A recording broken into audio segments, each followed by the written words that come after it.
MLA GK Venkata ಶಿವಾರೆಡ್ಡಿರವರ ಅಧ್ಯಕ್ಷತೆಯಲ್ಲಿ ಜಿಲ್ಲಾ ಮಾವು ಬೆಳೆಗಾರರ ಸಂಘ ಅವರ ಸಂಯುಕ್ತ ಆಶ್ರಯದಲ್ಲಿ ಮಾವು ಬೆಳೆಯ ಸಮಗ್ರ ಪೋಷಕಾಂಶ ನಿವಾರಣೆ, ಕೀಟ ಮತ್ತು ರೋಗ ನಿಯಂತ್ರಣ ಮತ್ತು ರಫ್ತು ಮಾರುಕಟ್ಟೆಗೆ ಉತ್ತೇಜನ, ಮಾವು ಬೆಳೆಗಾರರಿಗೆ ತರಬೇತಿ ಕಾರ್ಯಕ್ರಮ. ಗೌರವಾನ್ವಿತರು ಡಾ ಬಿಸಿ ಮುದ್ದುಗಂಗಾಧರ್ ಅಧ್ಯಕ್ಷರು, ರಾಜ್ಯ ಸಚಿವ ಸ್ಥಾನ ಮಾನ, ರಾಜ್ಯ ಮಾವು ಅಭಿವೃದ್ಧಿ ಮತ್ತು ಮಾರುಕಟ್ಟೆ ನಿಗಮ, ವಿವಿಧ ಇಲಾಖೆ ಅಧಿಕಾರಿಗಳು ವೃಂದದವರು ಹಾಗೂ ಚಿನ್ನಪ್ಪರೆಡ್ಡಿ ಅಧ್ಯಕ್ಷರು, ಕೋಲಾರ ಜಿಲ್ಲಾ ಮಾವು ಬೆಳೆಗಾರರ ಕ್ಷೇಮಾಭಿವೃದ್ಧಿ ಸಂಘ ಹಾಗೂ ಹಿರಿಯ ರಾಜಕಾರಣಿ ಮತ್ತು ಪಿಎಲ್ಡಿ ಬ್ಯಾಂಕ್ ನಿರ್ದೇಶಕರು ಹಾಗೂ ಶ್ರೀ ಭೈರವೇಶ್ವರ ಮಾವು ಬೆಳೆಗಾರರ ಸಹಕಾರ ಸಂಘದ ಅಧ್ಯಕ್ಷರು ಬಿ ಸೀತಾರಾಮರೆಡ್ಡಿ ಮತ್ತು ಎಲ್ಲಾ ಸ್ಥಳೀಯ ಸಂಸ್ಥೆಗಳ ಚುನಾಯಿತ ಪ್ರತಿನಿಧಿಗಳ ಸಂಘ ಸಂಸ್ಥೆಗಳ ಪದಾಧಿಕಾರಿಗಳು ಮತ್ತು ಸಮಸ್ತ ಮಾವು ಬೆಳೆಗಾರರ ಹಾಗೂ ಟಿಆರ್ ವೇದಮೂರ್ತಿ ವ್ಯವಸ್ಥಾಪಕರು, ನಿರ್ದೇಶಕರು ಮತ್ತು ಕುಮಾರಸ್ವಾಮಿ ತೋಟಗಾರಿಕೆ ಉಪನಿರ್ದೇಶಕರು, ಅಸ್ಮಾನಾಜ್ ಮೇಡಂ ಉಪನಿರ್ದೇಶಕರು, ಹೊಗಳಗೆರೆ ಸಕ್ರಿಯಾಧಿಕಾರಿ ಶ್ರೀನಿವಾಸ್ ಎಂ, ಹಿರಿಯ ಸಹಾಯಕ ತೋಟಗಾರಿಕೆ ನಿರ್ದೇಶಕರು ಶ್ರೀನಿವಾಸಪುರ ಹಾಗೂ ತೋಟಗಾರಿಕೆ ಕಚೇರಿಯ ಎಲ್ಲ ಸಿಬ್ಬಂದಿ ವರ್ಗದವರು, ತಾಲೂಕಿನ ಸಮಸ್ತ ಎಲ್ಲ ರೈತಾಪಿ ಜನಸಾಮಾನ್ಯ ಗಣ್ಯರು, ಹಿರಿಯರು ಎಲ್ಲರಿಗೂ ಸನ್ಮಾನ ಕಾರ್ಯಕ್ರಮ ಹಮ್ಮಿಕೊಂಡು ಈ ಸಮಯದಲ್ಲಿ ಸಂಬಂಧಪಟ್ಟ ಅಧಿಕಾರಿಗಳ ರೈತರ ಪರ ಅಭಿವೃದ್ಧಿಗೆ ಅವರ ಬಗ್ಗೆ ಸುದ್ದಿಗೋಷ್ಠಿ, ಎಲ್ಲಾ ವಿಚಾರಗಳು, ಸಲಹೆ ಸೂಚನೆಗಳು ವ್ಯಕ್ತಪಡಿಸಿದ ಹಾಗೂ ಕೋಲಾರ ಜಿಲ್ಲೆಯ ಮತ್ತು ತಾಲೂಕಿನ ತೋಟಗಾರಿಕೆ ಇಲಾಖೆ ಅಧಿಕಾರಿಗಳು ಮತ್ತು ಸಿಬ್ಬಂದಿ ವರ್ಗದವರು ಭಾಗವಹಿಸಿ ಕಾರ್ಯಕ್ರಮವನ್ನು ಯಶಸ್ಸುಗೊಳಿಸಿದರು.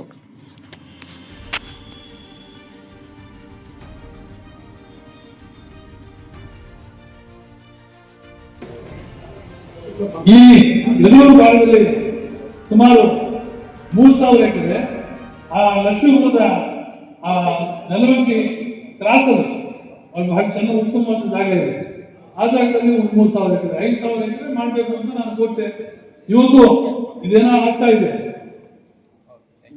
ಎಷ್ಟೇ ಅಡಚಣೆಗಳು ಬಂದರೂ ಕೂಡ ನಾನು ಮಾಡೋದಕ್ಕೆ ನಾನು ಬಿಡುವ ಪ್ರಶ್ನೆನೇ ಇಲ್ಲ. ನಾನು ಹೋರಾಟ ಮಾಡ್ತೇನೆ. ರೈತರು ಪಾಪ 90% ಇವತ್ತು ಆ ಜಮೀನು ಕೊಡೋದಕ್ಕೆ ತಯಾರಿದೆ. 90% ಇವತ್ತು ಇಂಡಸ್ಟ್ರಿ ಬರುತ್ತೆ ಅಂದ್ರೆ ಯಾರು ಬೇಡ ಅನ್ನೋದಿಲ್ಲ. ಎಲ್ಲರೂ ಸ್ವೀಕಾರ ಮಾಡ್ತಾರೆ. ಇವತ್ತು ನೋಡಿ, ಇವತ್ತು ಚಿಂತಾಮಣಿ ಹೊಸದಾಗಿ ಪ್ರಾರಂಭ ಮಾಡಿ ಎಷ್ಟು ಚೆನ್ನಾಗಿ ಅಭಿವೃದ್ಧಿ ಆಗ್ತಾ ಇದೆ ಮಾತೇನೆ ಹೇಳಿ. ಮತ್ತೆ ಈ ಕೋಲಾರ ಪಕ್ಕದಲ್ಲಿ ನರಸಾಪುರ, ವೇಮಗಲ್ಲು, ಮತ್ತೆ ಮಾಲೂರು ಎಲ್ಲ ಜಾಗಗಳಲ್ಲಿ ಕೂಡ ಎಲ್ಲಿ ಇವತ್ತು ನನ್ನ ಭ್ರಮೆ ಏನಿದೆ ಇವತ್ತು ಕೂಡ ಬಿಡುವುದಕ್ಕೆ ಪ್ರಶ್ನೆ ಇಲ್ಲ. ಇವತ್ತು ಆ ಭಾಗದಲ್ಲಿ ಈ ಭಾಗದಲ್ಲಿ ಆಗ್ಬಿಟ್ಟು ಇಡೀ ಕ್ಷೇತ್ರವೆಲ್ಲ ಕೂಡ ಒಂಥರ ಜನರಿಗೆ ಅನುಕೂಲ ಆಗುತ್ತೆ, ರೈತ ಬಾಂಧವರಿಗೆ ಅನುಕೂಲ ಆಗುತ್ತೆ, ನಮ್ಮ ಮಕ್ಕಳಿಗೆಲ್ಲ ಕೂಡ ಉದ್ಯೋಗ ಅವಕಾಶ ಕಲ್ಪಿಸೋದಕ್ಕೆ ಅನುಕೂಲ ಆಗುತ್ತೆ. ಎಲ್ಲ ಜನತೆಗೂ ಕೂಡ ಉದ್ಯೋಗ ಅವಕಾಶ ಸಿಗುತ್ತೆ, ಯಾವುದೋ ಒಂದು ಉದ್ಯೋಗ ಸಿಗುತ್ತೆ. ಸೊ ಇವತ್ತು ಮ್ಯಾಂಗೋ ಫ್ಯಾಕ್ಟ್ರೀಸ್ ಕೂಡ ತಾವು ಇಂಡಸ್ಟ್ರೀಸ್ ಮಿನಿಸ್ಟ್ರಿಗೆ ಹೇಳ್ಬೇಕಾಗುತ್ತೆ. ನನಗೇನು ಸ್ವಾರ್ಥ ಇಲ್ಲ, ನನಗೇನು ಅದರಲ್ಲಿ ಏನೋ ಬೇಕಾಗಿಲ್ಲ, ಸಂತೋಷ ಅಷ್ಟೇ. ಅಷ್ಟು ನಾನು ವಿಶೇಷವಾಗಿ ಅವೆಲ್ಲ ಬಂದಿದ್ದೀನಿ, ನನಗೆ ಸಂತೋಷ. ಸೈಂಟಿಸ್ಟ್, ವಿಜ್ಞಾನಿಗಳು ಪ್ರಥಮವಾಗಿ ಮಾಡಬೇಕಾದ್ದು ಈ ಏನು ಕಾಯಿಲೆಗಳು ಬರ್ತಾ ಇದೆ. ಇವತ್ತು ನಮ್ಮ ರೈತರು ಪಾಪ ಕಷ್ಟಪಟ್ಟು ಇವತ್ತು ಜೀವನಾಡಿದ್ದೀವಿ, ಮಾವಿನಕಾಯಿ ಜೀವನಾಡಿದ್ದೀವಿ. ಈ ತಾಲೂಕಿನ ರೈತರಿಗೆ ಹೇಳ್ತಾ ಇದ್ದಾರೆ 5 ಲಕ್ಷ ಈ ರಾಜ್ಯದಲ್ಲಿ ಎಷ್ಟು ಟೋಟಲ್ ಬೆಳೆ ಬರುತ್ತೆ, ಅದರಲ್ಲಿ 15 ಲಕ್ಷ ಬರುತ್ತೆ ಅಂತ ಹೇಳ್ತಾ ಇದ್ದಾರೆ. 15 ಲಕ್ಷ ಟನ್, ಅದರಲ್ಲಿ 5 ಲಕ್ಷ ಟನ್ ನಮ್ಮ ತಾಲೂಕಿಂದ. ಸೊ ಇಷ್ಟು ಬೆಳೆ ಬರ್ತಾ ಇರೋದ್ರಿಂದ ಅದನ್ನ ಪ್ರೊಟೆಕ್ಟ್ ಮಾಡ್ಕೊಳ್ಳೋದು ನಮ್ಮೆಲ್ಲರ ಆದ್ಯತೆ ಕರ್ತವ್ಯ. ತಾವೆಲ್ಲ ತಮ್ಮನ್ನೆಲ್ಲ ಕಳಕಳಿಯಿಂದ ವಿನಂತಿ ಮಾಡ್ಕೊಡ್ತೇನೆ. ಇವತ್ತು ನಮ್ಗೆ ಏನಾಗುತ್ತೆ, ಅನೇಕ ಜನರಿಗೆ ಇವತ್ತು ಮಾವಿನಕಾಯಿ ಕೇಳ್ತಾರೆ. ನಮ್ಮ ಬೆಂಗಳೂರಲ್ಲಿ ಹೋದ್ರೆ ನಮ್ಮ ಮಿತ್ರರೆಲ್ಲ ಕೇಳ್ತಾರೆ. ತಾಲೂಕಲ್ಲಿ ತಮ್ಮ ಒಂದು ಸೆಷನ್ ಎಲ್ಲ ರೈತರು ಕರೆಸಿ, ತಾಲೂಕು ಈ ರೈತರ ಸಂಘದ ಅಧ್ಯಕ್ಷರು ಸೀತಾರಾಮರೆಡ್ಡಿ, ಜಿಲ್ಲಾ ಮಟ್ಟದಲ್ಲಿ ಚಿನ್ನಪ್ಪರೆಡ್ಡಿ, ತಾಲೂಕು ಅಫ್ಸರ್ ಕರೆಸ್ಬಿಟ್ಟು, ರೈತರು ಕರೆಸ್ಬಿಟ್ಟು ಪೂರ್ವಭಾವ ಸಭೆ ಯಾವ ರೀತಿ ಮಾಡಬೇಕು ರೈತರಿಗೆ ಶ್ರೀನಿವಾಸದಲ್ಲಿ ಅಂತ ಹೇಳ್ಬಿಟ್ಟು ಒಂದು ಸಭೆ ಮಾಡಿಬಿಟ್ಟು ತಾವು ಒಂದು ಯಾವುದೋ ಒಂದು ನಿರ್ಧಾರ ಒಳ್ಳೆ ನಮ್ಮ ಸಜೆಷನ್. ಜಸ್ಟ್ ಈ ಮಾವು ವಿಚಾರಕ್ಕೆ ಡೆಫಿನೆಟ್ಲಿ ಈಗಾಗಲೇ ಮಾವು ವಿಚಾರಕ್ಕೆ ಸಂಬಂಧಪಟ್ಟಂಗೆ ಈಗಿನ್ನು ಹೂ ಸ್ಟಾರ್ಟ್ ಆಗಿದೆ, ಇನ್ನು ಕಾಯಿ ಕಚ್ಚೋ ಟೈಮ್ ಬರುತ್ತೆ. ಹಾರ್ವೆಸ್ಟ್ ಟೈಮ್ ನಮ್ಗೆ ಇನ್ನು 2-3 ತಿಂಗಳು ಟೈಮ್ ಇದೆ. ಇವತ್ತು ನಾವು ಜಿಲ್ಲಾ ಮಟ್ಟದಲ್ಲಿ ಇದೊಂದು ಪ್ರೋಗ್ರಾಮ್ ಮಾಡಲೇಬೇಕಾಗಿತ್ತು ಅಂತ ಮಾಡಿದ್ವಿ. ಇವತ್ತು ನಾವು ಇನ್ಫ್ಯಾಕ್ಟ್ ಅಣ್ಣನಿಗೆ ಬರೋವಾಗ ಹೇಳ್ಕೊಂಡ್ಬಂದೆ, ಅಣ್ಣ ಇದನ್ನೇ ತಾಲೂಕ್ ಮಟ್ಟದಲ್ಲಿ ಮಾಡೋಣ, ನಮ್ಮ ಜಿಲ್ಲೆಯಲ್ಲೇ ಶುರು ಮಾಡೋಣ ಅಂತೇಳಿ. ಇನ್ಫ್ಯಾಕ್ಟ್ ಈ ತಿಂಗಳು 28ನೇ ತಾರೀಕು KGF ನಲ್ಲಿ ಒಂದು ಮಾಡೋಣ ಅಂತ ಆಗ್ಲೇ ಅಣ್ಣ ಪ್ರಪೋಸ್ ಮಾಡಿದ್ರು. ಆ KGF ರೈತರೆಲ್ಲ ಬಂದಿದ್ರು. ಸೊ ಹೀಗಾಗಿ ನೀವು ಹೇಳಿದಾಗೆ ಆಫೀಸರ್ಸು, ರೈತರು ಮತ್ತು ಮುಖಂಡರು ಎಲ್ಲ ಸೇರಿ ತಾಲೂಕ್ ಮಟ್ಟದಲ್ಲೂ ಕೂಡ ಫಾರ್ಮ್ ವಿಸಿಟ್ಸ್ ಅಂತ ಮಾಡಿ, ಯಾರ್ದಾದ್ರೂ ಒಂದು ಫಾರ್ಮ್ ಅಲ್ಲಿ ಅಲ್ಲೇ ಡಿಸ್ಕಷನ್ ಮಾಡಿ, ನೀವ್ ಹೇಳ್ದಂಗೆ ಇದ್ರದ್ದು ಮಾವು ಬೆಳೆದ ನಿರ್ವಹಣೆ ಏನ್ ಮಾಡ್ಬೇಕು, ಇದಕ್ಕೆ ಆಕ್ಚುಲಿ ಪೋಷಣೆ ಏನ್ ಮಾಡ್ಬೇಕು. ಯಾಕಂದ್ರೆ ಇದು ಹೆಂಗಾರೆ ಮಾವು ಬೆಳೆದ ತಕ್ಷಣ ಮಾರ್ಕೆಟ್ಗೆ ಹಾಕ್ಬಿಡ್ತೀವಿ, ದುಡ್ಡು ಸಿಗ್ತೀವಿ, ಅದಲ್ಲ. ಮಾವು ಬೆಳೆಯೋದ್ರಿಂದನೇ ಶುರು ಆಗ್ಬೇಕದು. ಅಂದ್ರೆ ಮಾವಿನ ಗಿಡನ ಹೆಂಗ್ ನೋಡ್ಕೋಬೇಕು, ಮಾವಿನ ಗಿಡನ ಹೆಂಗೆ ಅದನ್ನ ಪಾಲನೆ ಮಾಡ್ಬೇಕು, ಮತ್ತೆ ಹಣ್ಣುಗಳು ಹೂವು ಬಂದಾಗ ಏನೇನ್ ಮಾಡ್ಬೇಕು, ಯಾವ ಸ್ಪ್ರೇ ಮಾಡ್ಬೇಕು, ಎಷ್ಟು ಕ್ವಾಂಟಿಟಿ, ಅದೇ ವಿಚಾರಗಳು ಈಗ ಮಣ್ಣೆ ಆಗ್ತಾ ಇದಾವೆ. ಸೊ ಹಾಗಾಗಿ ಅದಾದ್ಮೇಲೆ ಒಳ್ಳೆ ಹಣ್ಣು ಬಂದಾಗ ಅದನ್ನ ರಫ್ತು ಹೆಂಗ್ ಮಾಡೋದು, ರೈತರಿಗೆ ನೇರ ಮಾರ್ಕೆಟ್ ಹೆಂಗ್ ಸಿಗೋದು, ಅದರದೆಲ್ಲ ಮಾಡ್ಬೇಕು ಅಂತ ತಾಲೂಕ್ ವೈಸ್ ಮಾಡೋಣ ಅಂತ ಚಿಂತನೆ ಮಾಡ್ತಾ ಇದೀವಿ. ಈ ದಿನ ರೈತರ ತರಬೇತಿ ಕಾರ್ಯಕ್ರಮದಲ್ಲಿ ಒಂದು ರೈತರ ಬೇಡಿಕೆಗಳ ಆಶ್ವಾಸನೆ ಕೊಡಲ್ಲ. ಆ ಒಂದು ರೈತರ ಬೇಡಿಕೆಗಳ ಸಚಿವರಾಗಬಹುದು, ಮಿನಿಸ್ಟರ್ ಆಗಬಹುದು, ಸಂಬಂಧಪಟ್ಟ ಅಧಿಕಾರ ಆಗಬಹುದು, ಎಷ್ಟು ದಿನದಲ್ಲಿ ಮಾತಾಡಿ ಅವ್ರ ಬೇಡಿಕೆಗಳಿಗೆ ತಾವು ಅಣ್ಣ ನೋಡಿ, ಇದು ಟೈಮ್ ಬೌಂಡ್ ಅಂತ ಕೇಳ್ತಾ ಇದ್ದಾರೆ ನೀವು. ಟೈಮ್ ಬೌಂಡ್ ಆಕ್ಷನ್ ಪ್ಲಾನ್ ಮಾಡ್ಬೇಕು ಅಂತಾನೆ ನಾವು ನಮ್ಮ ಅಧಿಕಾರಿಗಳೆಲ್ಲ ಕೆಲಸ ಮಾಡ್ತಾರೆ. ಆದ್ರೆ ದಿಸ್ ಹ್ಯಾಸ್ ಮಲ್ಟಿಟ್ಯೂಡ್ ಅಪ್ರೋಚ್. ಅಂದ್ರೆ ಬಹಳ ಕಡೆಗಳಿಂದ ಇದಾಗಬೇಕು. ನೋಡಿ, ಫಾರ್ ಎಕ್ಸಾಂಪಲ್ ನಾವು ಪ್ರೀ ಬಜೆಟ್ ಆಗ್ತಾ ಇದೆ, ಈಗ ಬಜೆಟ್ ಪ್ರಿಪರೇಷನ್ ಆಗ್ತಾ ಇದೆ. ನಮ್ಗೆ ಇಂತಿಷ್ಟು ಬಜೆಟ್ ಬೇಕು ಅಂತಂದ್ರೆ ನಾವು ಈಗ ಸಬ್ಮಿಟ್ ಮಾಡಿದ್ರೆ ಅದು FD ಗೆ ಅವ್ರು ಚರ್ಚೆ ಮಾಡ್ತಾರೆ, ಕೂತ್ಕೊಂತಾರೆ, ಮತ್ತೆ ನಾವು ಫಾಲೋ ಅಪ್ ಮಾಡ್ಬೇಕು, ಮಂತ್ರಿಗಳ ಹತ್ರ ಹೋಗ್ಬೇಕು, ಮುಖ್ಯಮಂತ್ರಿಗಳ ಹತ್ರ ಹೋಗ್ಬೇಕು. ಸೊ ಅಲ್ಲ, ಈಗ ಇಲ್ಲ, ಇನ್ನೊಂದು 2 ತಿಂಗಳಿದೆ, 1 ಇಯರ್. ಈ ಸಲ 1 ಇಯರ್ ಏನ್ ಬೇಕು, ಈಗ ನಾವು ಜನವರಿಯಲ್ಲಿ ಇದೀವಲ್ಲ, ಮಾರ್ಚಲ್ಲಿ ಕ್ಲೋಸ್ ಆಗುತ್ತೆ. ನಾವು ಏಪ್ರಿಲ್ ಇಂದ ನಾವು ಕರೆಕ್ಟ್ ಹಾರ್ವೆಸ್ಟ್ ಸೀಸನ್ಗೆ ಕರೆಕ್ಟಾಗಿ ಆ ಹಣನ ಯುಟಿಲೈಸ್ ಮಾಡ್ಬೋದು. ನೀವು ಕೇಳಿದ್ರೆ ಅದು ಮ್ಯಾಂಗೋ ಶೆಡ್ಸ್ ಅಂತ ಕೇಳ್ತಾ ಇದ್ರು, ಪ್ಯಾಕ್ ಹೌಸಸ್ ಎಲ್ಲ ಕೇಳ್ತಾ ಇದ್ರು. ನಾನು ಅದನ್ನೇ ಅವಾಗ ಊಟ ಮಾಡೋವಾಗ ಮಾತಾಡ್ತಿದ್ದೆ. ಮ್ಯಾಂಗೋ ಪ್ಯಾಕ್ ಹೌಸು, ಮ್ಯಾಂಗೋನ ಶೇಖರಣೆ ಮಾಡಿ ಇಟ್ಟು ಅದ್ ಮಾಡಕ್ಕೆ ಅಂತ. ಬಟ್ ಎಷ್ಟೋ ಜನರ ಜೀವನ ಅದ್ರಲ್ಲೇ ಆಗ್ಬಿಡ್ತದೆ. ತೋಟಗಳಲ್ಲಿ ಮನೆ ಕಟ್ಕೊಂಡು ಎಷ್ಟೋ ಜನ 3-4 ಜನ ಮಕ್ಳಿರೋರು, ಒಂದ್ ಕಡೆ ಹಸುಗಳು ಕಟ್ಕೊಂಡಿರೋ, ಅದ್ರಲ್ಲೇ ಜೀವನ ಆಗ್ಬಿಡುತ್ತೆ. ಸ್ವಲ್ಪ ಸಬ್ಸಿಡಿ ಅದು ನಮ್ದು MD ಅವ್ರು ಹೇಳ್ತಾ ಇದ್ರು, ಯಾರೋ ಒಬ್ರು ಸೆಂಟ್ರಲ್ ಗೌರ್ಮೆಂಟ್ ಅಲ್ಲಿ ಒಬ್ಬ IFS ಆಫೀಸರು, ಅದು ಅವೈಜ್ಞಾನಿಕವಾಗಿ ಅದು ಸರಿ ಇಲ್ಲ, ನೀವು ಅದನ್ನ ಮಿಸ್ಯೂಸ್ ಮಾಡ್ಕೊಂತ ಇದ್ರ ಅಂತ ಹೇಳಿ ಅದನ್ನ ಗೈಡ್ಲೈನ್ಸ್ ಚೇಂಜ್ ಮಾಡಿ ನಿಲ್ಸಿದ್ದಾರೆ ಅಂತ. ಅದಕ್ಕೆ ಏನ್ ಮಾಡ್ಬೇಕು ಈಗ, ಮತ್ತೆ ಕೆಳಗಡೆಯಿಂದ ಸರ್ಕಾರಗಳು, ಏನೋ ರಾಜಕಾರಣಿಗಳು ಅದನ್ನೆಲ್ಲ ಇದ್ ಮಾಡ್ಬೇಕು. ಸೊ ಹಂಗಾಗಿ ಆ ಟೈಮ್ ಬೌಂಡ್ ಇರಲ್ಲ. ನಾವು ಇಷ್ಟು ಟಾರ್ಗೆಟೆಡ್ ಮಾಡೋಣ ಅಂತ ಬಹಳ ನಿಖರವಾಗಿ ಮಾಡೋಣ, ಎಷ್ಟು ಬೇಗ ಆದ್ರೆ ಅಷ್ಟು ಬೇಗ ಮಾಡ್ಕೊಂಡು ಹೂ ಕೊಟ್ಟರು ಪರವಾಗಿಲ್ಲ ವರ್ಷದ ಅಂತ ಈ ಮಾಡಿಕೆರೆಯಲ್ಲೇ ಮಾಡ್ಬೇಕು ಅನ್ನೋದು ನಾವು ಚರ್ಚೆ ಮಾಡಿದೀವಿ. ಎಲ್ಲ ಚರ್ಚೆ ಅಂತ ಇದೀವಿ. ನಾನಾಗ್ಲಿ ನಮ್ಮ MD ಅವರಾಗ್ಲಿ ಬಂದು, ಈಗ ನಾನು ಬಂದು 3-4 ತಿಂಗಳಾಯ್ತು, MD ಅವ್ರು ಬಂದು 2-3 ತಿಂಗಳಾಯ್ತು, 1 ತಿಂಗಳ ಅಂತರದಲ್ಲಿ ಬಂದಿದೀವಿ. ಸೊ ಹೀಗಾಗಿ ನೀವು ಹೇಳ್ದಂಗೆ ಶ್ರೀನಿವಾಸಪುರಕ್ಕೆ ಮತ್ತೆ cold storage, in fact actually last 3 days back ನಾನು ಕೆಪೆಕ್ ಚೇರ್ಮನ್ ಶ್ರೀ ಹರೀಶ್ ಅವ್ರ ಹತ್ರನ ಕೂತ್ಕೊಂಡು ಕೋಲ್ಡ್ ಸ್ಟೋರೇಜಸ್ ಏನಾರ ಅವಶ್ಯಕತೆ ಇದೆಯಾ ಅಂತ ಕೇಳಿದ್ರೆ, ಡೆಫಿನೆಟ್ಲಿ ಅವಶ್ಯಕತೆ ಇದೆ ಸರ್ ಅಂತಂದು. ಯಾಕಂದ್ರೆ ಆ ಕೋಲ್ಡ್ ಚೈನ್ ಆಗ್ಬೇಕು ಅಂತಂದ್ರೆ one of the part cold storage. ನೀವು ಎಕ್ಸ್ಪೋರ್ಟ್ ಮಾಡ್ಬೇಕಂದ್ರೆ ನಾವೆಲ್ಲ ಪ್ರೊಸೆಸ್ ಮಾಡಿ ಕೋಲ್ಡ್ ಸ್ಟೋರೇಜ್ ಅಲ್ಲಿ ಸ್ವಲ್ಪ ದಿನ ಇಡ್ಲೇಬೇಕಾಗುತ್ತೆ. ಅದು 2 ದಿನ ಇರ್ಬೋದು, 3 ದಿನ ಇರ್ಬೋದು, ಸ್ಟಾಪ್ ಗ್ಯಾಪ್ ಅಲ್ಲಿ. ಸೊ ಹಾಗಾಗಿ ಈಗಾಗಲೇ ನಮ್ಮ ಹತ್ರ ಒಂದ್ ಸ್ವಲ್ಪ ಜಾಗ ಇದೆ ಹಾರ್ಟಿಕಲ್ಚರ್ ಡಿಪಾರ್ಟ್ಮೆಂಟ್ ಅಲ್ಲಿ. ಮುಳಬಾಗಿಲಿನಲ್ಲಿ ತುಂಬಾ ಜಾಗ ಇದೆ ನಮ್ಗೆ. ಐ ಥಿಂಕ್ 120 ಎಕರೆ ಮೇಲೆ ಇರ್ಬೇಕಾದ್ರೆ. ಇದು ಸಫಲ್ ಅಂತ ಒಂದು ಕಂಪ್ನಿ ಕೊಟ್ಟಿದ್ವಿ, ಅದನ್ನು ನಡೀತಾ ಇತ್ತು, ಆಮೇಲೆ ನಿಂತೋಗಿತ್ತು. ಸೊ ಅಲ್ಲಿ ಜಾಗ ಇದೆ, ಶ್ರೀನಿವಾಸಪುರದಲ್ಲಿ ಜಾಗ ಇದೆ, ಈಗ ನಮ್ಮ ಯೂನಿವರ್ಸಿಟಿಯಲ್ಲಿ ಜಾಗ ಇದೆ. ಸೊ ಆ ಕೋಲ್ಡ್ ಸ್ಟೋರೇಜಸ್ ಮಾಡಕ್ಕೆ ನಬಾರ್ಡ್ ಇಂದ ಸಹಾಯ ತಗೊಂಡಾದ್ರೂ ಕೋಲ್ಡ್ ಸ್ಟೋರೇಜಸ್ ಶ್ರೀನಿವಾಸಪುರದಲ್ಲೂ ಮುಳಬಾಗಲ್ನೆಲ್ಲ ಮಾಡ್ಬೇಕು ಅನ್ನೋ ತುಂಬಾ ಮುಖ್ಯವಾಗಿದೆ. ನಾನು ಈ ಎಲ್ಲ ಮಾಹಿತಿಯನ್ನು ಸಹ ನಮ್ಮ ಅಧ್ಯಕ್ಷರಿಗೆ ತಿಳಿಸ್ಕೊಟ್ಟಿದ್ದೀನಿ. ಯಾಕಂದ್ರೆ ಕಾಯಿ ಮುಟ್ಟಿದಾಗಿನಿಂದ ಸಾಯೋವರೆಗೂ, ಚಿಕ್ಕ ಕಾಯಿ ಮುಟ್ಟಿದಾಗಿನಿಂದ ಕಾಯಿ ಬಲ್ತು ನಾವು ಲಾಸ್ಟ್ ಕೊನೆ ಹಣ್ಣಾಗೋ ತನಕ ಸುಮಾರು 20-30% ಮಾವಿನಕಾಯಿ ವೇಸ್ಟ್ ಆಗುತ್ತೆ, ಭೂಮಿಗೆ ಬಿದ್ದು ಹಾಳಾಗುತ್ತೆ, ಕಾಯಿಗಳ ಪಿಂದೆಗಳು ಉದುರೋಗುತ್ತೆ. ಅದನ್ನ ಮಿಡಿ ಉಪ್ಪಿನಕಾಯಿ ಅಂತೇಳಿ ಆ ಚಿಕ್ಕ ಪಿಂದೆಗಳನ್ನು ಸಹ ಉಪ್ಪಿನಕಾಯಿ ಮಾಡ್ಬೋದು. ಅಂದ್ರೆ hot water treatment and all wash ಮಾಡಿ ಉಪ್ಪಿನಕಾಯಿ ಮಾಡ್ಬೋದು. ಮತ್ತೆ ಗಾಳಿ ಹಾಲಿಕಲ್ಗೆ ಸುಮಾರಷ್ಟು ಮಾವಿನಕಾಯಿಗಳು ಉದುರೋಗುತ್ತೆ, ಅವನ್ನೆಲ್ಲ ಕಟ್ ಮಾಡಿ ಉಪ್ಪಿನಕಾಯಿ ಮಾಡ್ಬೋದು. ಮತ್ತೆ ಅದರ ಜೊತೆಗೆ ಮಚ್ಚರೋಗ ಬರುತ್ತೆ, ಮಂಗು ರೋಗ ಬರುತ್ತೆ, ಸುಮಾರು ಡಿಸೀಸಸ್ ಈ ವಾತಾವರಣ ವೈಪರೀತ್ಯದಿಂದ ಅನೇಕ ರೋಗಗಳಿಂದನೂ ಮಾವಿನಕಾಯಿ ವೇಸ್ಟ್ ಆಗುತ್ತೆ. ಅವನ್ನೂ ಸಹ ಉಪ್ಪಿನಕಾಯಿಗೆ ಯೂಸ್ ಮಾಡ್ಬೋದು. ಅಂದ್ರೆ ಅದಕ್ಕೆಲ್ಲ ಟ್ರೀಟ್ಮೆಂಟ್ ಕೊಟ್ಟು ಹಾಟ್ ವಾಟರ್ ಟ್ರೀಟ್ಮೆಂಟ್ ಕೊಟ್ಟು ಉಪ್ಪಿನಕಾಯಿ ಮಾಡ್ಬೋದು. ಮತ್ತೆ ಹಾರ್ವೆಸ್ಟ್ ಮಾಡುವಂತ ಸಂದರ್ಭದಲ್ಲಿ ಆಗ್ತಕ್ಕಂಥ ಏನ್ ಕಾಯಿಗಳು ದೊಡ್ಡ ಮರಗಳಿದೆ ಇವಾಗ ನಮ್ದು, ಯಾಕಂದ್ರೆ ನೂರಾರು ವರ್ಷಗಳಿಂದ ಇವತ್ತು ನಮ್ಮ ಅಲ್ಲಿ ಆ ಕಾಯಿಗಳು ಕೊಂಬೆಗಳ ಮೇಲೆ ಬಿದ್ದು ಅಥವಾ ವೇಸ್ಟ್ ಆದಂತ ಒಡೆದಂತಹ ಕಾಯಿಗಳು ಅವನ್ನು ಸಹ ಶೇಖರಣೆ ಮಾಡಿ ಉಪ್ಪಿನಕಾಯಿ ಮಾಡ್ಬೋದು. ಈ ಉಪ್ಪಿನಕಾಯಿ ನಾನು ಕಲ್ಪವೃಕ್ಷ, ನಾನು ಅಂತ ಏನು ತೆಂಗಿನ ಮರಕ್ಕೆ ನಾವು ಏನಂತೀವಿ ಅಂದ್ರೆ ಅದು ಚಿಕ್ಕ ಗರಿನೂ ಸಹ ಯೂಸ್ ಆಗುತ್ತೆ ಅನ್ನೋಂಗೆ ಮಾವಿನ ಮರ ಸಹ ಕಲ್ಪವೃಕ್ಷವಾಗಿದೆ. ಅದು ಪ್ರತಿ ಒಂದು ಹಂತದಲ್ಲೂ ನಮಗೆ ಯೂಸ್ ಆಗುತ್ತೆ. ಆದ್ದರಿಂದ ಉಪ್ಪಿನಕಾಯಿ ಕಾರ್ಖಾನೆಗಳು ಅತಿ ಮುಖ್ಯವಾಗಿ ಬೇಕಾಗಿರ್ತಕ್ಕಂಥದ್ದು. ನಂತರ ಹಣ್ಣು ತಿರುಳು ತೆಗೆಯುವ ಕಾರ್ಖಾನೆಗಳು ಬೇಕಾಗಿದೆ. ಅದಕ್ಕೋಸ್ಕರ ನಾನು ಎಲ್ಲ ವಿಷಯಗಳನ್ನು ನಮ್ಮ ಅಧ್ಯಕ್ಷರ ಬಳಿ ನಾವು ಕೇಳ್ಕೊಂಡಿದ್ದೀವಿ. ಅದರ ಜೊತೆಗೆ ಲಘು ಕಾರ್ಖಾನೆಗಳು ಏನಂದ್ರೆ ಹಣ್ಣಿನ ತಿರುಳನ್ನು ತೆಗೆದು ತಿರುಳನ್ನ ಶೇಖರಣೆ ಮಾಡಿ ನಾವು ಮಾರಾಟ ಮಾಡ್ಬೋದು.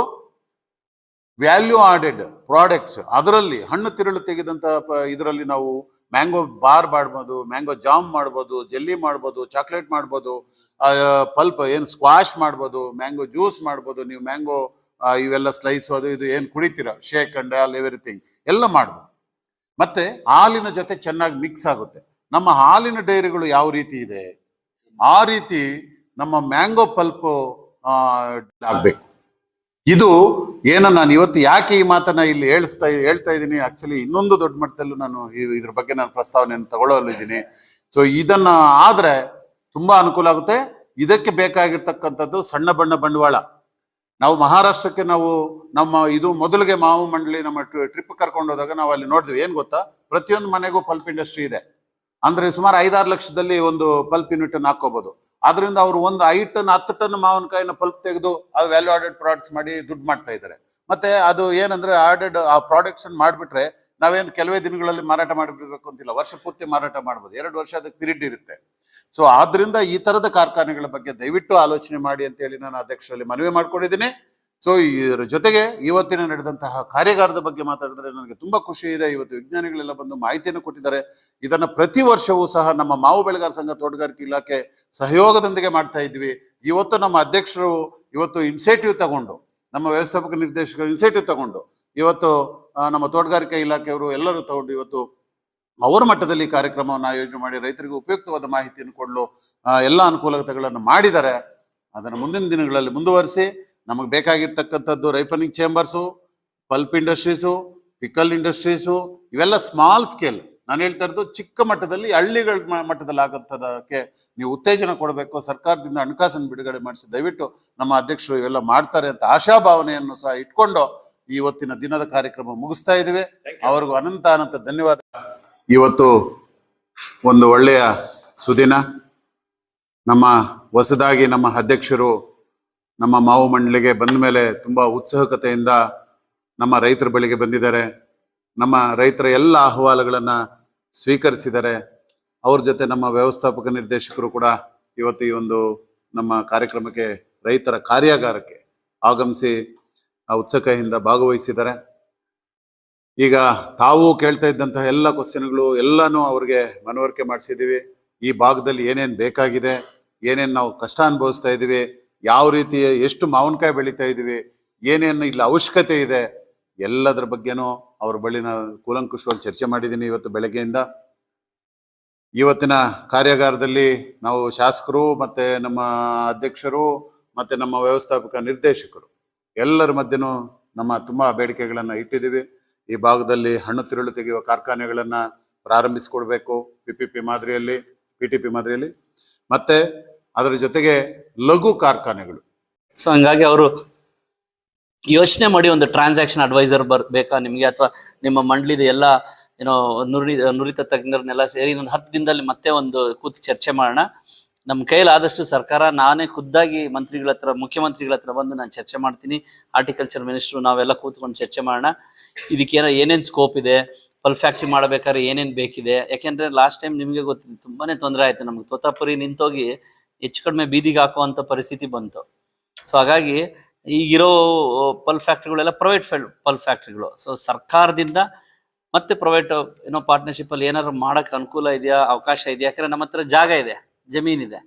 ಸೊ ಈಗಾಗಲೇ ಅದೊಂದು ಯೋಚನೆ ಮಾಡಿದೀವಿ. ಇನ್ಫ್ಯಾಕ್ಟ್ ಅದು ಪ್ರತ್ಯೇಕವಾಗಿ ಮಂಡಿ ಮಾಡ್ಬೇಕು ಅಂತಾನು, ಮ್ಯಾಂಗೋ ಮಂಡಿ ಅಂದ್ರೆ ಆ ಸೀಸನ್ ಅಲ್ಲಿ 4 ತಿಂಗಳು ವರ್ಕ್ ಆದ್ರೂ ಪರವಾಗಿಲ್ಲ ಬಹುದು. ಆಮೇಲೆ ಮಾವಿನ ಸಸಿಗಳನ್ನ ಅಥವಾ ಗಿಡಗಳನ್ನ ಹೇಗೆ ಪೋಷಕಾಂಶ ಹೇಗೆ ಅದನ್ನ ಬೆಳೆಸೋದು ಹೇಗೆ, ಅದ್ರ ಬಗ್ಗೆ ಎಲ್ಲ ಚರ್ಚೆ ಮಾಡಿದ್ವಿ. ಇನ್ನೂ ಈಗಲೂ ನಡೀತಾ ಇದೆ. ಈಗ ಒಂದು ಅರ್ಧ ಗಂಟೆ ಭೋಜನ ವಿರಾಮ ಇತ್ತು.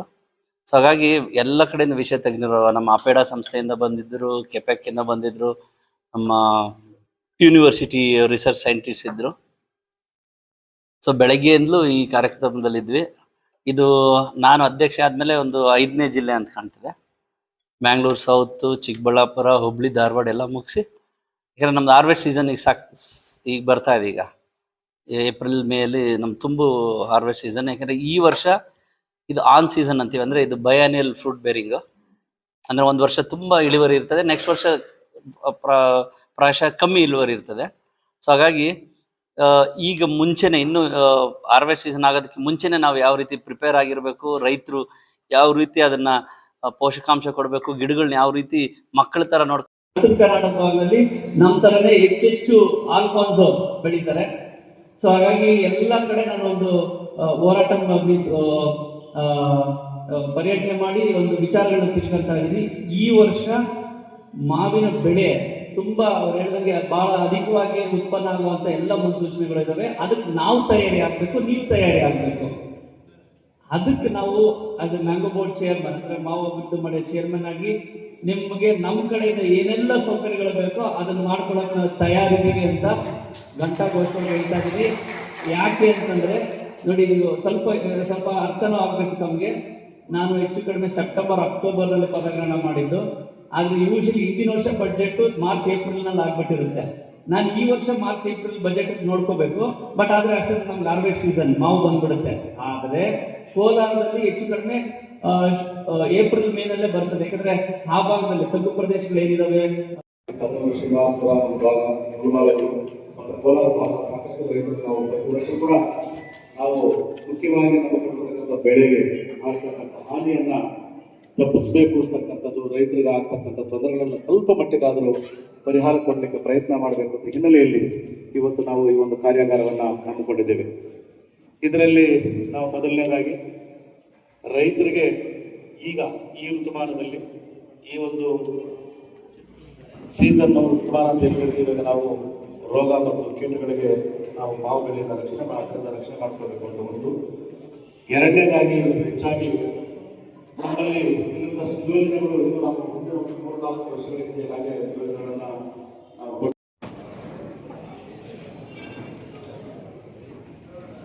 ವೇದಿಕೆ ಉಪಸ್ಥಿತರನ್ನು ಎಲ್ಲ ಗೌರವದ ಆತ್ಮೀಯ ಸಚಿವ ಮಂಡಳಿಯನ್ನು ಸ್ವಾಗತಿಸುವ ಸಮಯ ಸ್ವಾಗತವನ್ನು ತೋಟಗಾರಿಕಾ ಹಿರಿಯ ಸಹಾಯಕ ನಿರ್ದೇಶಕರು ಶ್ರೀಯುತ ಎಂ ಶ್ರೀನಿವಾಸನ್ ಸರ್ ಅವರು ನೆರವೇರಿಸಿಕೊಡಬೇಕಾಗಿರುವುದನ್ನು ಮಾತನಾಡಿದ್ದಾರೆ.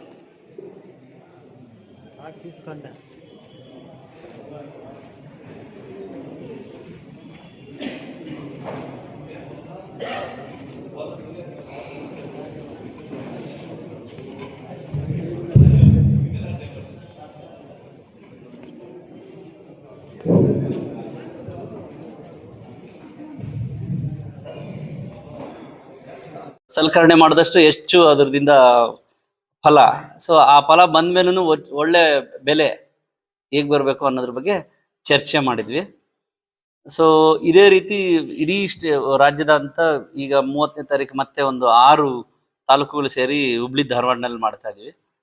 ಸೊ ಹೀಗಾಗಿ ರೈತರಿಗೆ ಏನೇನು ಅನುಕೂಲ ಆಗ್ತದೋ ಅವೆಲ್ಲವನ್ನು ಕೆಲಸಗಳನ್ನು ಮಂಡಳಿ ಕಡೆಯಿಂದ ಮಾಡ್ತಾ ಇದ್ವಿ. ಕರ್ನಾಟಕ ಸ್ಟೇಟ್ ಮ್ಯಾಂಗೋ ಬೋರ್ಡ್ ಕಡೆಯಿಂದ ಮಾಡ್ತಾ ಇದ್ವಿ. ತಮ್ಮಲ್ಲಿ ಒಂದು ಪ್ರಶ್ನೆ, ತಾವು ಸ್ಟೇಟಲ್ಲಿ ಅದರ್ಸ್ ಎಲ್ಲಾದರೂ ಮಾಡಿ ಈ ಶ್ರೀನಿವಾಸಪುರದಲ್ಲಿ ಇಲ್ಲಿ ಹುಟ್ಟು ಬೆಳೆದು ತಾವು ಅಧ್ಯಕ್ಷರಾಗಿ ಈ ತಾಲೂಕು ಸಮಸ್ತ ಜನತೆಗೆ, ಗ್ರಾಮಾಂತರ ಹಳ್ಳಿಗಳ ಎಲ್ಲ ರೈತಾಪಿ ಜನರಿಗೆ ಮಾವು ಶ್ರೀನಿವಾಸಪುರದಲ್ಲಿ ಹೆಸರು ಪಡೆದು ಅದರಿಂದನೇ ರೈತರ ಜೀವನ ಮುಂಬರುವ ದಿನಗಳಲ್ಲಿ ನಿಮ್ಮ ಒಂದು ಅಧ್ಯಕ್ಷರ ಸ್ಥಾನದಲ್ಲಿ ಶ್ರೀನಿವಾಸಪುರ ವ್ಯಾಪ್ತಿ ಎಲ್ಲ ರೈತರಿಗೆ ಅಭಿವೃದ್ಧಿಗೆ ಯಾವ ರೀತಿ ಸಹಕಾರ? ಅದೇ ನಾನು ಈಗಾಗಲೇ ಹೇಳ್ದಂಗೆ, ಈಗ ನಾನು ಬೆಳಗ್ಗೆ ಏನೋ ವಿಚಾರ ಮಂಡನೆ ಮಾಡ್ದಂಗೆ, ಇಲ್ಲಿ ಬಹಳಷ್ಟು ಇಂಪಾರ್ಟೆಂಟು ಈಗ ಪಲ್ಪ್ ಫ್ಯಾಕ್ಟ್ರಿ ಆಗಲೇಬೇಕು ಅನ್ನೋ ಒಂದು ಬೇಡಿಕೆ ಇದೆ. ಅದು ಬಹಳ ದಿವಸದಿಂದ ಇದೆ. ಸರ್ಕಾರನೂ ಇದ್ರ ಬಗ್ಗೆ ಚಿಂತನೆ ಮಾಡಿದೆ. ಈಗಾಗಲೇ ನಮ್ಮ ಮುಂದೆ ಒಂದು ಪ್ರಪೋಸಲ್ ಇದೆ. ಪಲ್ಪ್ ಫ್ಯಾಕ್ಟ್ರಿ ಮಾಡಬೇಕಂದ್ರೆ ಒಂದು PPP ಮಾಡಲಲ್ಲಿ, ಪಬ್ಲಿಕ್ ಪ್ರೈವೇಟ್ ಪಾರ್ಟ್ನರ್ಶಿಪ್ ನಲ್ಲಿ ಮಾಡಬೇಕು ಅಂತೇಳಿ ನಮ್ಮ ಮುಂದೆ ಒಂದು ಪ್ರಸ್ತಾವನೆ ಇದೆ. ಮೊನ್ನೆ ನನ್ನ ಮಂತ್ರಿಗಳ ಹತ್ರ, ಸನ್ಮಾನ್ಯ ಶ್ರೀ ಪ್ರಿಯಾಂಕ್ ಖರ್ಗೆ ಅವ್ರ ಹತ್ರನು ಚರ್ಚೆಗೆ ಹೋದಾಗ ಹೇಳಿದ್ರು, what is holding you to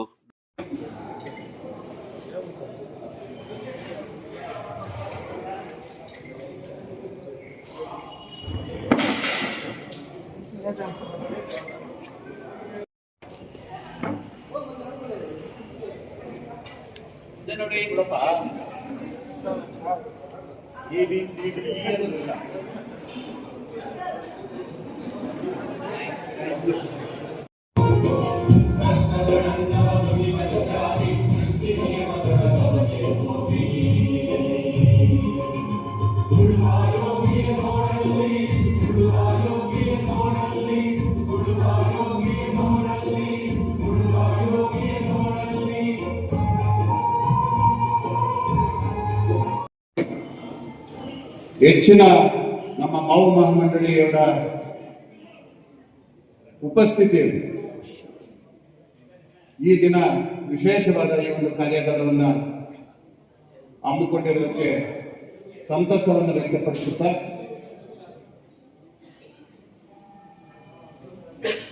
ನಮ್ಮ ಈ ಭಾಗದಲ್ಲಿ ಇಡೀ ಕರ್ನಾಟಕ ರಾಜ್ಯದಲ್ಲಿ ಸುಮಾರು 15 ಲಕ್ಷ ಟನ್ ಮಾವಿನಕಾಯಿಯನ್ನ ಏನು ಉತ್ಪತ್ತಿ ಮಾಡ್ತಾ ಇದ್ವಿ, ಅದರಲ್ಲಿ ಕೋಲಾರ ಜಿಲ್ಲೆಯಿಂದ 10 ಲಕ್ಷ ಟನ್ಗಳಷ್ಟು ಮಾವಿನಕಾಯಿಯನ್ನ ಉತ್ಪತ್ತಿ ಮಾಡ್ತಾ ಇದ್ದೀವಿ. ಉಚಿತವಾಗಿ ಸ್ವಾಗತವನ್ನ ಕೋರಬೇಕಾಗಿದೆ. ಈ ನಿಟ್ಟಿನಲ್ಲಿ ಸಚಿವ ಸ್ಥಾನಮಾನವನ್ನ ಪಡೆದು ಇತ್ತೀಚೆಗಷ್ಟೇ ಮಾವು ಮಂಡಳಿ ಅಧ್ಯಕ್ಷರಾಗಿರ್ತಕ್ಕಂತಹ ಡಾಕ್ಟರ್ ಮುದ್ದುಗಂಗಾಧರ್ ಅವರಿಗೆ ಈ ಸಭೆಗೆ ನಮ್ಮ ಶ್ರೀನಿವಾಸಪುರ ಸಮಸ್ತ ಏನು ಮಾನ್ಯ ಶಾಸಕರು ಮತ್ತು ಎಲ್ಲರ ಪರವಾಗಿ ಅವರಿಗೆ ಸ್ವಾಗತವನ್ನ ಕೋರ್ತಾ ಇದ್ದೀನಿ. ಬಡ್ಜೆಟ್ ಬರೋದಕ್ಕಿಂತ ಮುಂಚೆನೆ ಸುಮಾರು 13 ಕೋಟಿ ರೂಪಾಯಿಗಳಷ್ಟು ನಾವು ಬರ್ಕೊಂಡಿದೀವಿ. ಈಗಾಗಲೇ ಅದನ್ನು ಫಾಲೋ ಅಪ್ ಮಾಡ್ತೀನಿ. ಬರೋ ವರ್ಷಕ್ಕಂತೂ ನಾವು ಸಮಗ್ರವಾಗಿ ಚರ್ಚೆ ಮಾಡಿದೀವಿ. ಈಗಾಗಲೇ ಇರೋ ಮೆಷಿನರೀಸ್ ಅಂದ್ರೆ ಯಂತ್ರೋಪಕರಣಗಳ ಜೊತೆಗೆ ಒಂದು ವಿಶೇಷವಾದ ಯಂತ್ರೋಪಕರಣ ಅಂದ್ರೆ ಸ್ಕ್ಯಾನ್. ನಾವೇನು ಇವಾಗ ಮಕ್ಕಳು ತಾಯಿ ಗರ್ಭದಲ್ಲಿರುವಾಗ MRI CT ಸ್ಕ್ಯಾನ್ ಮಾಡ್ತೀವಿ, ಅದೇ ತರ ಮಾವಿನ ತಿರುಳಿನಲ್ಲಿರೋ ಗರ್ಭದಲ್ಲಿರೋ ಹುಳಗಳು ಅಥವಾ ಸ್ಪಾಂಜಿ ಟಿಶ್ಯೂ ಅಂತ ಏನಂತೀವಿ, ಕಾನ್ರಾಡ್ M ಅನ್ನೋ ಒಂದು ಮೆಷಿನ್ ಅನ್ನು ನಾವು ಆಮದು ಮಾಡ್ಕೋಬೇಕು. ಈಗಾಗಲೇ ಸಂಬಂಧಪಟ್ಟ ಅಧಿಕಾರಿಗಳಿಗೆ ಆ ಒಂದು ಕಂಪ್ನಿಗಳಿಗೆ ಮಾತಾಡಿದ್ದೀನಿ. ಅಟ್ಲೀಸ್ಟ್ ಮಾಡಿಕೆರೆ ಒಂದು ಹುಡುಗಿಗೆ ಒಂದು 2 ಯಂತ್ರ ಇರಬೇಕು. 3ನೇದು ಭೈರಪಟ್ಟಣ ಅಂತ ಈಗಾಗಲೇ ಹೊಸದು ಅಂದ್ರೆ ಬೆಂಗಳೂರು ಸೌತ್ ಭಾಗಕ್ಕೆ ನಾವು ಈಗಾಗಲೇ ಒಂದು ಮಾವು ಸಂಸ್ಕರಣಾ ಘಟಕ ಇನಾಗ್ರೇಟ್ ಮಾಡ್ತಾ ಇದೀವಿ. ಒಂದು 20 ದಿನದಲ್ಲಿ ಅಟ್ಲೀಸ್ಟ್ 3ರಿಂದ ಒಂದು 5 ಮಷೀನ್ ಆದ್ರೂ ಕರ್ನಾಟಕಕ್ಕೆ ತರಿಸ್ಕೋಬೇಕು ಅಂತ ಮಾಡಿದ್ವಿ. ಯಾಕಂದ್ರೆ ಅದರಲ್ಲಿ ಆಲ್ಫಾನ್ಸೋನಲ್ಲಿ ಸ್ಪೆಷಲಿ ಅದು ಗೊತ್ತಾಗ್ತಾ ಇಲ್ಲ ಜನಕ್ಕೆ, ಯಾವ ಮಣ್ಣಲ್ಲಿ ಬರ್ತದೆ, ಯಾವ ಆಲ್ಟರ್ನೇಟ್ ಮರಗಳಲ್ಲಿ ಬರ್ತದೆ. ಸ್ಪಾಂಜಿ ಟಿಶ್ಯೂ ಅಂದ್ರೆ ಮಾವಿನ ರಾಜಧಾನಿ ಶ್ರೀನಿವಾಸಪುರದಲ್ಲಿ ಇದ್ದೀವಿ. ಇದು ಮಾವಿನ ರಾಜಧಾನಿ ಅಂತ ಹೇಳಕ್ಕೆ ಅತಿಶಯೋಕ್ತಿ ಏನಿಲ್ಲ. ಯಾಕಂದ್ರೆ ಎಲ್ರಿಗೂ ಗೊತ್ತು, ಇಡೀ ದೇಶದಲ್ಲಿ ಒಂದು ತಾಲೂಕು, ಒಂದು ಜಿಲ್ಲೆ ಅಥವಾ ಒಂದು ತಾಲೂಕಿನಲ್ಲಿ ಹೆಚ್ಚು ಮಾವು ಬೆಳೆಯುವಂತ ರೈತರು, ಮಾವು ಅವಲಂಬಿತ ರೈತರು, ಮಾವಿನಿಂದ ಜೀವನ ಕಟ್ಕೊಂಡಿರೋರು ನಮ್ಮ ತಾಲೂಕಿನಲ್ಲಿ ಇರೋದು. ಬಹಳ ಜನಕ್ಕೆ ಗೊತ್ತಿಲ್ಲದೆ ಇರ್ಬೋದು. ಮೂಲ ಹೇಳ್ಬೇಕಂದ್ರೆ ನನ್ನ ತಾಯಿಯವರ ತಾಯಿದು ಇದೇ ಶ್ರೀನಿವಾಸಪುರನೇ. ಇಲ್ಲೇ ಒಂದು ಕಂಬಗಳ್ಳಿ ಅಂತ ಒಂದು ಸಣ್ಣ ಊರು ಅನ್ಕಲ್ ಪಕ್ಕದಲ್ಲಿ ನಮ್ಮ ತಾಯಿಯವರ ತಾಯಿ. ನಾವೆಲ್ಲ ಓದ್ಕೊಂಡು ಬೇರೆ ಬೇರೆ ಕಡೆ ಬೆಳ್ಕೊಂಡು ಬಂದಿದ್ದೀವಿ. ಎಲ್ಲಿಗೆ ಅದಿರಲಿ, ಮುಖ್ಯವಾಗಿ ನಾನು ಹೇಳ್ಬೇಕಾಗಿರೋದು 2-3 ವಿಚಾರಗಳಷ್ಟೇ. ಇನ್ಫ್ಯಾಕ್ಟ್ ನಾನು ಒಂದು 2 ದಿವಸದಿಂದ ಕೂತ್ಕೊಂಡು, ಒಂದು ತಿಂಗಳಿಂದ ನನ್ನ ಅಣ್ಣ ಶ್ರೀನಿವಾಸ ಅಣ್ಣ, ನನ್ನ ಅಣ್ಣನೇ, ನಾವು ದೊಡ್ಡಪ್ಪನ ಚಿಕ್ಕಪ್ಪನ ಮಕ್ಕಳೇನೆ, ಒಂದು ವಾರದಿಂದ ಎಲ್ಲ ರೆಡಿ ಮಾಡ್ಕೊಂಡು